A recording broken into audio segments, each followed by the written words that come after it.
我是瓜皮儿，明日传奇前情提要。传奇小队来到了1958年，为了追寻萨维奇的踪迹，他们兵分四路。雷前进萨维奇家里偷到了哈曼匕首，但因查亚拉的鲁莽，错失了杀掉他的最佳时机。斯纳特当时心软，没有杀掉米克，被时间之主救了之后展开复仇，转脸被传奇小队抓住，但依旧不改他复仇的心理。瑞普趁着没人的时候，来到米克面前忏悔自己当初说出的那些话。但是米克毫不领情。说话间，飞船穿越到了2147年，哈斯尼亚企业集团取代了当地政府，并且成为了萨维奇在20年内征服世界的根基。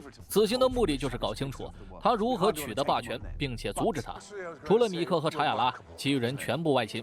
瑞普和他们介绍，5年后的这里有个叫皮尔德加顿的独裁者上台，散播了末日病毒，害死了很多人。正说着，突然冒出来一个抢劫犯，然而阻止他犯罪行为的却是原子战役的传新版本。瑞普带着萨拉和斯纳特来到了集团总部，每天这个点儿他们都会开例会。瑞普临时换了个眼角膜，大摇大摆地走了进去，但他的男会计和女保镖被留在了外面。开会的内容依旧不变，萨维奇坚持削减世界人口的观点，但总是被董事长一票否决。他知道光靠嘴皮子是说不通的，所以作为董事长儿子的导师，他潜移默化了这个孩子的思想。当他说出孩子名字的时候，被瑞普听到，正是几年后的独裁者皮尔德加顿。回到飞船后，他们开始讨论，萨维奇利用这个孩子杀掉了他的父亲，发起世界战争。所有路都铺好了之后，又亲手解决掉了他。所以只要处理掉这个孩子，萨维奇的计划就会再往后延迟。但他们认为皮尔还只是个孩子，杀掉他是不人道的，所以改为绑架。雷察觉到了查亚拉的反常，还以为他是因为萨维奇感到不安，其实是想起了前夫。所有人就为筹划着绑架皮尔，萨拉负责狙击，斯纳特怂恿他一枪崩了他更省事儿，但被无线电另一端的瑞普听到。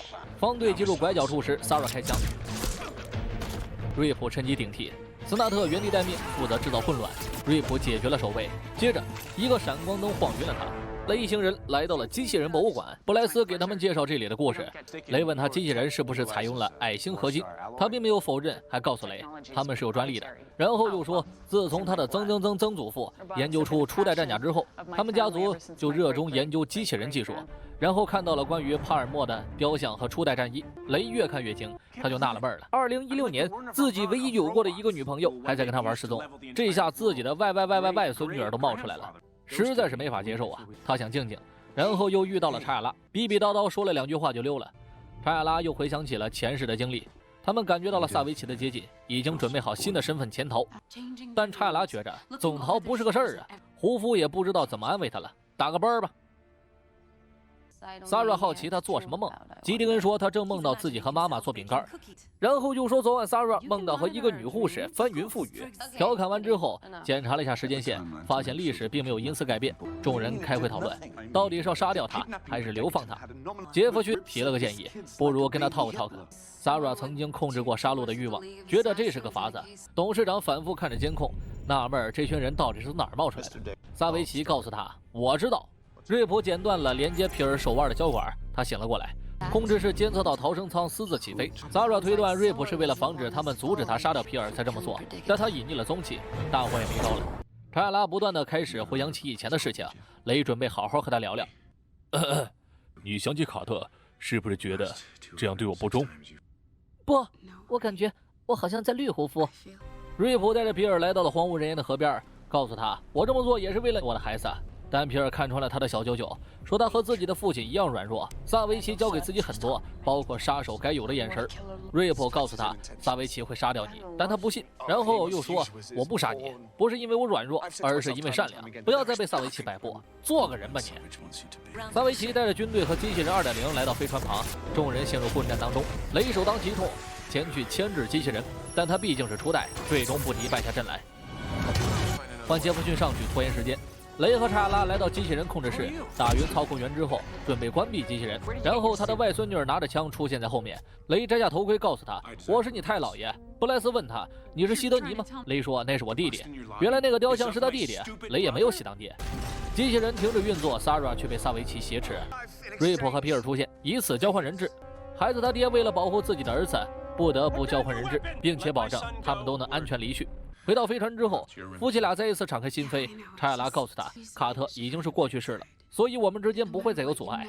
二人表明了自己的心意，亲了个嘴儿。董事长让他好好休息，而他却不听话的来到萨维奇身旁。萨维奇给他讲了个故事，言外之意就是弑父夺权，交给了他一把匕首。皮尔也很争气的拿着匕首来到了父亲的床旁，也因此，皮尔垂帘听政，萨维奇提前掌控了世界最强组织的所有力量。斯纳特决定和米克好好聊聊，他知道再怎么聊，两人也无法打开心结，那就用拳头交流吧。用脑的果然干不过用手的，斯纳特被打得还不了手，但米克停了下来，告诉他，不管我杀不杀你，这个队伍的结局都是一样的。当我刺杀你们失败之后，时间之主派出了猎人以及雇佣兵，不论我们在哪儿，他们的任务只有一个，就是找到我们，并且杀掉我们。我们能做的只有逃。传奇小队来到了1871年的救赎镇，也就是西部世界。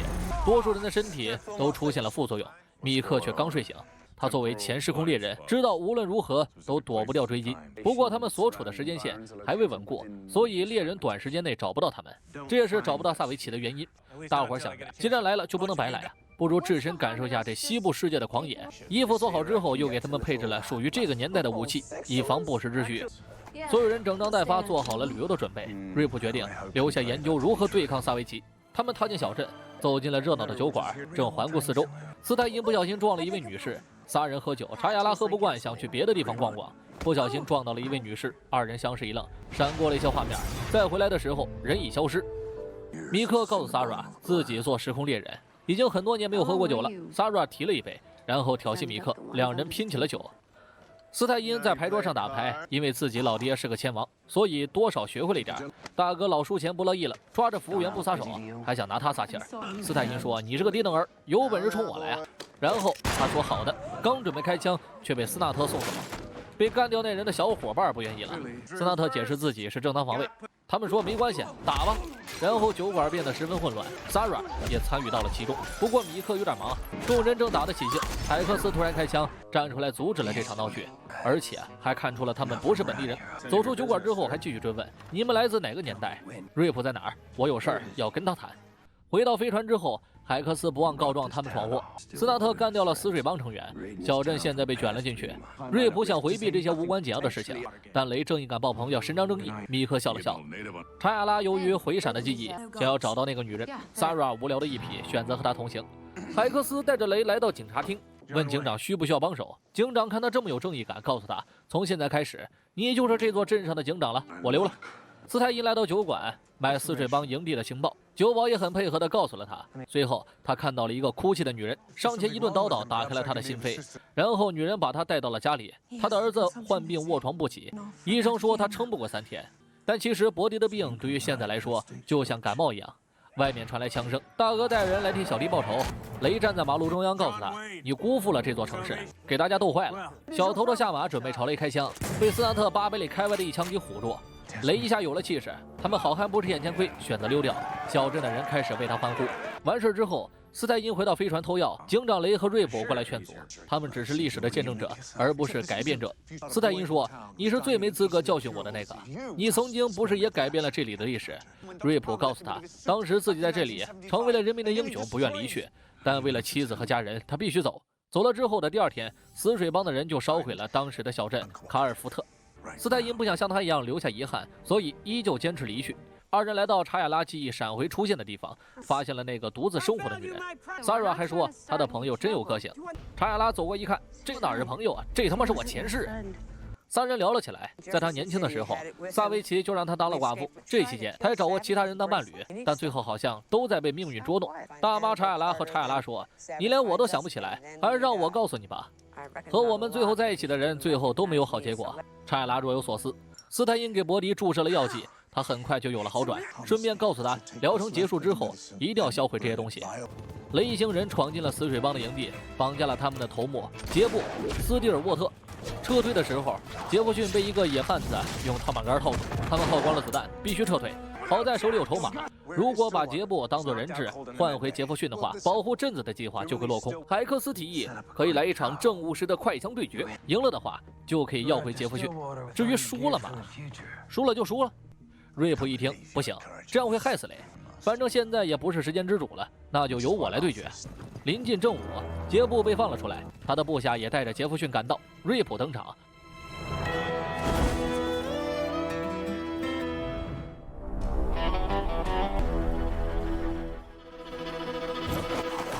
二人僵持不住，杰布倒下，然后被人抬进了木盒里，杰弗逊也被放了回来。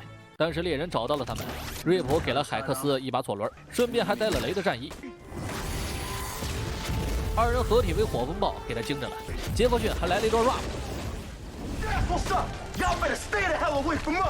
米克选择了一位猎人跟他单挑，摘掉头盔之后，3下5除2解决了他。但他在临死之前告诉米克，时间之主已经派出了漫游者，你们全都得集结。清理了猎人之后，海克斯选择继续远行，二人煽了煽情，就此告别。斯纳特问他有没有魔术记忆的道具，瑞普告诉他，猜忌和怀疑比道具更可靠。斯泰因和他们母子2人告别，得知了孩子全名之后，确定了他就是那个未来英国的科幻小说家 H.J. 威尔斯。大伙开会商量着下一站旅行去哪儿。米克打断了他们的话，告诉他们时间之主派出了漫游者，他会回到过去，将在座的各位逐一从时间线上抹除。我是瓜皮儿，下期见。